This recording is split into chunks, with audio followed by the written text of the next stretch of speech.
TikTok, qui propose une nouvelle application qui fait polémique. Son nom, TikTok Lite. Oui, sorti en toute discrétion fin mars, application sur laquelle on gagne des pièces virtuelles échangeables contre des cartes cadeaux Amazon. Et cela stimulerait les comportements de dépendance, notamment chez les jeunes. Le reportage de Geoffrey Branger. Ça me fait très très peur parce que je veux pas que mon enfant passe encore plus de temps devant un écran pensant qu'il va gagner de l'argent. Le fils d'Ania, Théo, 10 ans, passe environ 30 minutes par jour sur TikTok. Avec cette nouvelle fonctionnalité, elle craint comme de nombreux parents que le temps d'écran de son fils explose.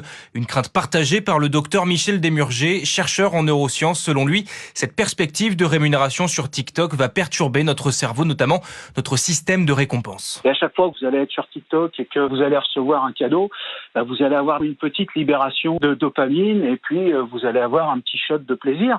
Le problème, c'est une habituation, c'est-à-dire qu'au bout d'un moment, c'est comme tout, vous avez besoin d'un peu plus pour avoir le même résultat. Un procédé malhonnête, selon le chercheur, qui encourage, selon lui, l'addiction aux réseaux sociaux. Le but, c'est qu'il y ait de plus en plus de gens et que les gens ils passent de plus en plus de temps et soient de plus en plus addicts au système. On nous fait la corde sensible, ça va être pour aider les créateurs. C'est une pitrerie, ce genre de choses, quand ils nous disent ça. Tout le monde a bien compris que c'était effectivement dans le but de piéger les gamins et les jeunes sur ces trucs-là. C'est en tout cas un problème très concernant, puisqu'en France, 10 millions de personnes utilisent TikTok au quotidien, dont 4 millions ont entre 15 et 24 ans. Geoffrey Branger pour Europe 1 a souligné aussi que la Commission européenne réclame à TikTok de lui fournir des explications sur les risques liés au déploiement de cette nouvelle application.